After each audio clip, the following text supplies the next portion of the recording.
Assalamualaikum warahmatullahi wabarakatuh. Baik sahabat dimanapun anda berada, semoga kita senantiasa dalam taufik dan hidayah Allah subhanahu wa ta'ala. Amin ya rabbal alamin. Nah, kali ini kita punya pembahasan yang sangat penting sekali, yang dimana nanti kesimpulan itu kembali kepada teman-teman. Yang kita sampaikan di sini kita hanya menyampaikan, kemudian mendeskripsikan permasalahan dan lain sebagainya. Nanti teman-teman yang akan menyimpulkannya. Nah, yaitu tentang yang dimana pada saat ini ada suatu metode terbaru, yaitu metode bagaimana Yahudi menyesatkan umat Islam itu dengan Al-Quran dan hadis itu sendiri. Why? Kok bisa? Nah, ini yang sangat menarik untuk kita bahas. Kita tahu bahwasanya Yahudi dan Nasrani itu tidak pernah senang kepada umat Islam. Mereka senantiasa mencari cara untuk menghancurkan Islam itu sendiri. Lantas ada hal yang menarik yang akan kita bahas, tentunya sebagai pengingat bagi kita untuk semua umat Islam dimanapun anda berada. Apa dia? Yaitu Yahudi menyesatkan umat Islam dengan Al-Quran dan hadis itu sendiri. Kok bisa? Nah, Yahudi mereka itu punya prinsip berfilosofi.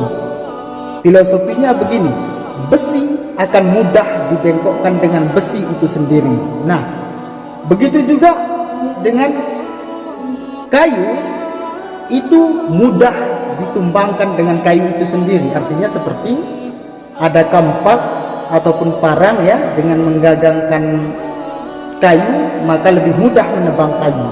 Begitu juga dengan ketika mereka ingin menghancurkan umat Islam, mereka juga berfilosofi umat Islam akan mudah hancur dengan Islam itu sendiri. Nah, begitu juga dengan menyesatkan umat Islam dari Al-Quran dan hadis itu dengan Al-Quran dan hadis itu sendiri.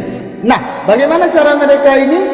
Yang pertama, umat Islam itu dijauhkan daripada ahli Quran dan ahli hadis itu sendiri, yang dimana umat-umat Islam itu diusahakan supaya itu langsung saja kembali kepada Al-Quran dan hadis, tidak perlu lagi bertaklid, tidak perlu lagi bermanjahat. Kenapa? Dengan cara inilah umat Islam itu mudah tersesat, walaupun secara lahir mereka berpegang kepada Al-Quran dan hadis, akan tetapi pada hakikatnya mereka sudah keluar dari Al-Quran dan hadis. Kenapa? Karena tidak sesuai lagi dengan kandungan Al-Quran dan hadis itu sendiri. Contoh nih, perkara Al-Quran dan hadis. Al-Quran dan hadis itu adalah bahasa Arab, yang dimana untuk menguasai bahasa Arab kita perlu menguasai namanya ilmu Arabiyah. Ada 12 cabang ilmu Arabiyah menurut kitab Matamimah, syarah daripada kitab Aj-Jarumiyah, dikatakan ada 12 ilmu Arabiyah, diantaranya ilmu nahwu, saraf, balaghah dan lain sebagainya. Nah, ketika ada seseorang awam yang ingin langsung berpegang ataupun mengambil hukum dengan Al-Quran dan hadis itu sendiri, sehingga apa yang terjadi? Tanpa menguasai ilmu yang kita sebutkan tadi, maka terjadilah kesesatan. Bahkan seorang ulama hadis berkata, yaitu Ibnu Unayyah, seorang ahli hadis, berkata bahwasanya al-hadisu mudallatun illa fuqaha. Hadis itu menyesatkan kecuali bagi para fuqaha, artinya bagi mereka-mereka yang menguasai berbagai cabang ilmu. Nah, jadi inilah cara terbaru ataupun metode terbaru Yahudi dan Nasrani menjebak umat Islam itu, artinya menjebak dengan cara yang halus, menyesatkan umat Islam dari Al-Quran dan hadis dengan Al-Quran dan hadis itu sendiri.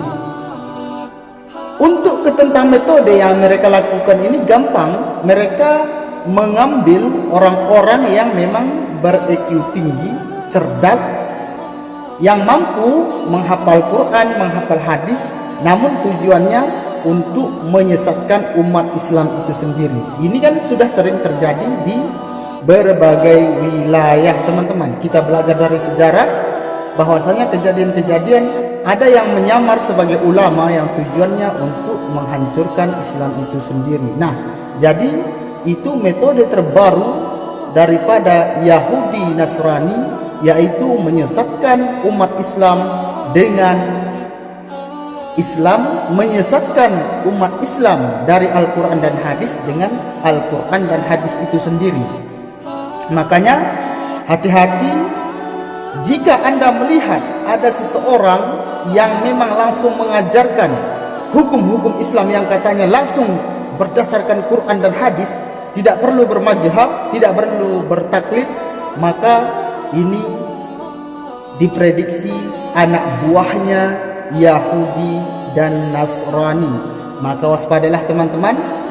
Kita sudah sampaikan beberapa penyampaian, intinya itu kembali kepada teman-teman ya. Apakah teman-teman menerima hal ini atau tidak? Namun kita di sini bermaksud untuk mengingatkan teman-teman dimanapun Anda berada. Assalamualaikum warahmatullahi wabarakatuh.